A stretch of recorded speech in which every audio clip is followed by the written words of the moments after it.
혹시 영화 더 페이버릿 보셨나요? 아마 그 영화로 앤 여왕을 처음 알게 된 분들 꽤 많으실 거예요. 그런데요, 사실 그녀의 진짜 이야기는 영화보다 훨씬 더 깊고 드라마틱하답니다. 자, 그럼 지금부터 그 속으로 한번 제대로 들어가 보죠. 그래서 오늘 우리가 던져볼 질문이 바로 이겁니다. 앤 여왕, 과연 그녀는 그저 비운의 희생양이었을까요? 아니면 사실은 막강한 권력을 휘두른 정치적 거물이었을까요? 이 완전히 다른 두 얼굴, 그 사이의 진실은 대체 뭘까요? 이게 요즘 사람들이 앤 여왕에 대해 얼마나 헷갈려하는지 딱 보여주는 재미있는 예시인데요. 레딧에서 어떤 분이 요즘 앤 스튜어트 책에 푹 빠졌어요. 다크 히어로들 때문이에요. 이런 글을 담긴 거예요. 근데 이 앤 스튜어트는 로맨스 소설 작가거든요. 그러니까 역사 속 앤 여왕이 얼마나 잊혀졌는지 좀 씁쓸하면서도 재치 있게 보여주는 거죠. 자, 그럼 이제 이런저런 오해들은 잠시 접어두고요. 진짜 역사 속 인물, 앤 여왕을 만나러 가보겠습니다. 앤 여왕에 대한 부정적인 이미지는요, 사실 좀 억울한 면이 있어요. 상당수가 그녀에게 앙심을 품었던 사람들, 특히 사라 처칠 같은 인물들의 기록에서 시작됐거든요. 둘이 한때는 정말 절친이었는데 사이가 틀어지고 나니까 사라 처칠의 회고록에서 앤을 엄청 우유부단하고 줏대 없는 사람처럼 묘사해버린 거죠. 다행히 요즘 역사학자들은 이것 좀 편향된 거 아니야? 하면서 다시 들여다보고 있답니다. 자, 그럼 앤 여왕의 진짜 능력, 그 정치적 수완은 어땠을까요? 그녀가 마주해야 했던 시대가 얼마나 험난했는지부터 한번 보시죠. 앤 여왕이 왕위에 오르기까지의 과정, 이건 뭐 한편의 막장 드라마 같아요. 아버지는 카톨릭 신자라고 혁명으로 쫓겨나죠. 그 자리를 언니랑 형부가 차지하죠. 이런 정치적 대혼란 속에서 왕위를 물려받았으니 즉위 첫날부터 정말 살얼음판을 걷는 심정이었을 겁니다. 바로 이 지점에서 앤의 정치력이 빛을 발합니다. 당시 영국엔 토리당과 휘그당이라는 정말 물과 기름 같은 두 정당이 있었거든요. 앤은 이 둘 사이에서 정말 아슬아슬하게 줄타기를 한 거예요. 어느 한쪽에 너무 힘이 세지지 않도록 견제하면서 오히려 그들의 경쟁을 자기 권력을 다지는 데 이용했던 거죠. 정말 대단한 균형 감각 아닌가요? 그녀는 그냥 정치만 잘한 게 아니었어요. 전쟁 중인 국가의 최고사령관으로서도 정말 결단력 있는 모습을 보여줬습니다.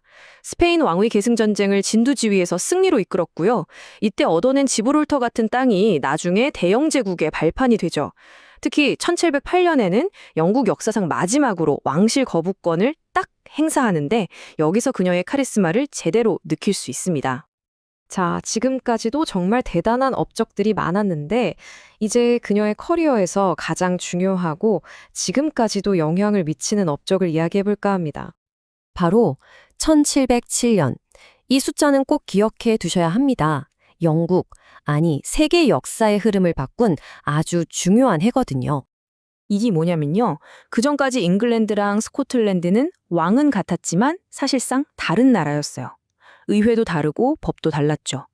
그런데 바로 이 1707년 연합법으로 두 나라가 법적으로 완전히 하나가 된 겁니다. 하나의 국가, 그레이트 브리튼 왕국이 탄생한 거죠. 그리고 이 거대한 프로젝트를 진두지휘한 사람이 바로 앤 여왕입니다. 우리가 지금 알고 있는 영국, 즉 그레이트 브리튼이라는 나라의 밑그림을 그녀가 직접 그린 셈이죠. 그래서 그녀의 공식 칭호도 잉글랜드와 스코틀랜드의 여왕에서 그레이트 브리튼의 여왕으로 바뀌게 됩니다. 정말 역사적인 순간이었죠. 자, 이렇게 화려한 정치적 성공의 이면에는요, 정말 가슴 아픈 개인적인 비극이 숨어 있었습니다. 이제 그녀의 삶을 송두리째 흔들었던 그 고통의 이야기로 들어가 보겠습니다. 17. 이게 무슨 숫자일까요? 바로 애니 여왕이 평생 임신했던 횟수입니다. 17번. 상상만 해도 그 고통과 기대가 어땠을지 짐작이 가시죠? 그럼 그 17번의 시도 중에서 무사히 세상의 빛을 본 아이는 몇 명이었을까요? 5명입니다. 그리고 마지막 숫자입니다. 그 아이들 중 어른이 될 때까지 살아남은 아이는 단 한 명도 없었습니다. 0. 이 끔찍한 숫자가 결국 한 왕조의 문을 닫게 만들었습니다. 그나마 유일하게 유아기를 넘겼던 아들이 있었어요. 윌리엄 왕자라고. 모두의 희망이었죠. 그런데 그 아이마저 11살의 나이로 세상을 떠나고 맙니다. 이건 그냥 한 엄마의 슬픔으로 끝나지 않았어요. 나라 전체가 후계자 문제로 엄청난 위기에 빠지게 된 거죠. 참 아이러니하죠. 바로 그 개인적인 비극이 그녀가 의도하지 않은 거대한 유산을 남기게 됩니다. 이게 어떻게 영국의 미래를 수백 년 동안 좌우하게 됐는지 한번 보시죠. 결과는 아주 명확했습니다. 후계자가 없었으니까요. 1714년 앤 여왕이 세상을 떠나면서 100년 넘게 영국을 다스렸던 스튜어트 왕조는 그대로 막을 내리게 됩니다. 자, 그럼 왕위는 누구에게 갔을까요? 여기서부터 역사의 흐름이 확 바뀝니다. 당시 법에 따르면 왕은 무조건 개신교도여야 했어요. 그래서 가장 가까운 개신교도 친척을 찾아보니 저 멀리 독일에 살던 육촌 조지 1세였던 겁니다. 그래서 왕위가 엉뚱하게 독일 하노버 가문으로 넘어가게 된 거죠. 앤 여왕의 개인적인 불행이 영국 역사의 물줄기를 완전히 틀어버린 셈입니다.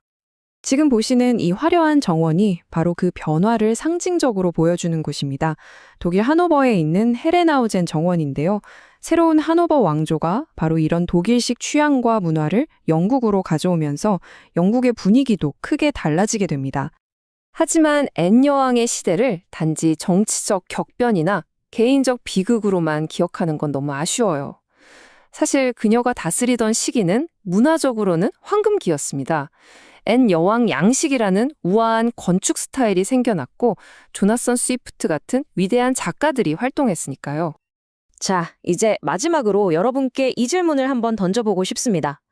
만약에요, 앤 여왕의 그 17아이 중 단 한 명이라도 살아남아서 왕위를 이었다면 지금의 세계는 과연 어떤 모습일까요? 한 사람의 삶이 역사를 어떻게 바꿀 수 있는지 정말 많은 생각을 하게 만들죠?